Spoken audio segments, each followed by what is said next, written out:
With video games getting more and more expensive, gaming is becoming a pricey hobby. But it doesn't have to be that way. There's a plethora of smaller indie games that are made by passionate devs and are filled with wonderful experiences. Don't get me wrong, I love to play some AAA titles from PlayStation and Nintendo, however, sometimes I need to game on a budget. So, here are 3 cheap and amazing games that I think you should try out.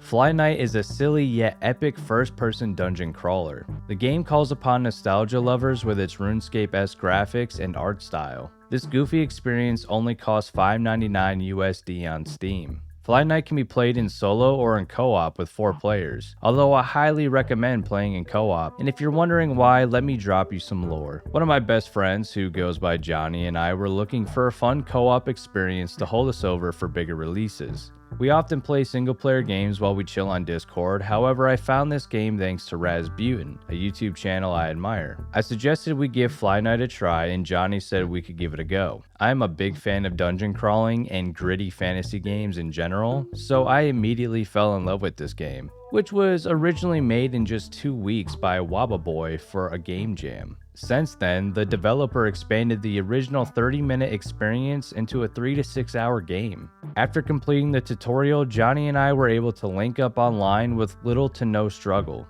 This may seem like a no-brainer, however there are plenty of AAA games that struggle to provide a good online experience. So to see a game made by just a few people execute a seamless co-op experience was a warm welcome. Playing in co-op also adds a few extra layers to the gameplay.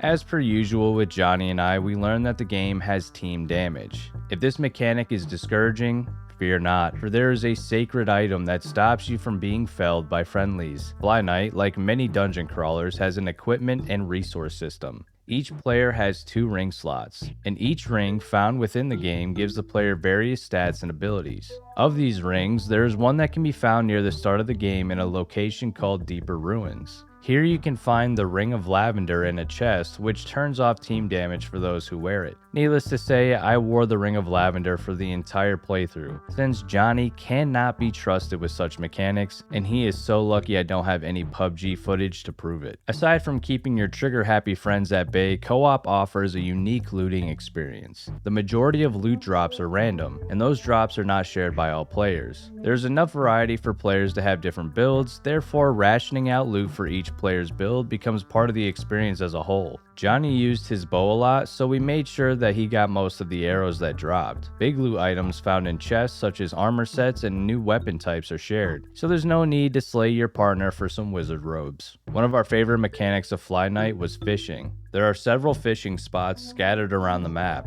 Johnny and I would get hyped when we stumbled across one. Even though fishing in games is never that exciting, it's still a side activity that I like to do. Even if you don't like fishing in most games due to the lack of rewards, FlyKnight has you covered. There are several types of fish in the game and each one gives the player a different buff to aid in battle. Having fish as an important resource gives an activity that most players would skip a purpose. This is true with just about every mechanic in FlyKnight. Everything has a purpose and it's worth doing. Johnny and I spent about 3.5 hours in FlyKnight and we still had some side paths that we could have gone down and might still in a second playthrough. But if you're looking for a short game to play in between games or just want a goofy night with the squad, FlyKnight is the game for you.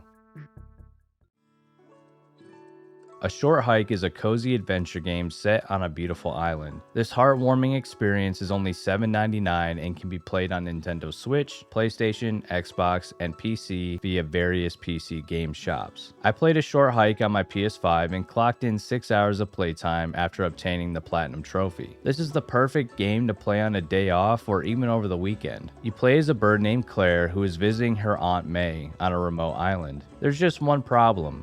Claire doesn't have any cell service. Tragic. You must make your way to the top of a mountain known as Hawk Peak to get a few bars in order to receive an important phone call. As you make your way up, you will meet a myriad of characters, most of which could use Claire's help in one capacity or another, but it's up to you on whether or not you help these characters. A Short Hike also allows complete freedom when exploring. You can take on side quests in any order or take on none. The only limiting factor is feathers, which is an upgrade item that allows Claire to travel via jumping and flapping her wings. The more feathers you have, the higher and further Claire can jump and flap. These feathers can be found scattered around the map or can be obtained through side quests. Most of these side quests are fetch quests, and the entire game is mostly a collectathon, something I actually enjoy in games. I love marking off a list of items to obtain, but if that's not your thing, worry not. These collectibles hardly take that much time, and they introduce new parts of the map. This game is jam-packed with beauty from its visuals to the music. A Short Hike is a world worth living in for a while. The dialogue for all the characters is well written and makes you want to talk to everyone you come across. Not to mention that the sound effect for dialogue is actually super satisfying. So if you're looking for a cozy game to relax and de-stress with, A Short Hike is worth the few dollars you'll pay for it.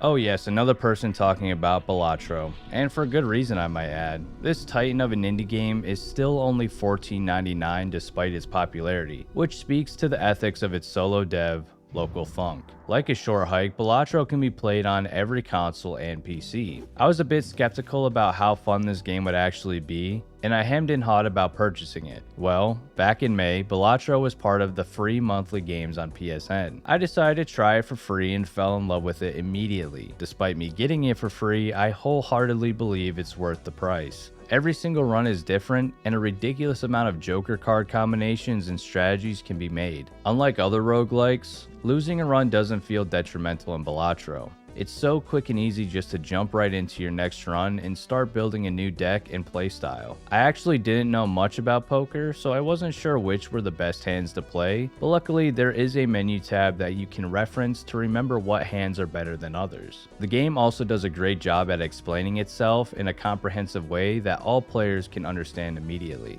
Balatro is a game that gets better the more and more you play, and the player is rewarded for experimenting with new Joker, Planet, and Tarot cards. By using a variety of each of these card types, new cards will be added to the pool of cards that you can see in a run, allowing for even more exploration. Not to mention the variety of deck types and stake levels that add additional rules to the game, giving the player even more ways to play. Balatro is great for not only long gaming sessions, but for quick in and out runs for those who have a limited amount of playtime. Even though the music that plays in Balatro is great, sometimes I like to just turn it off and put on some lo-fi in the background as I make my way through various runs. Even though I'm currently focusing on other games, I will always have Balatro ready on my PS5 home screen for when I need a break from other games or waiting for a new release.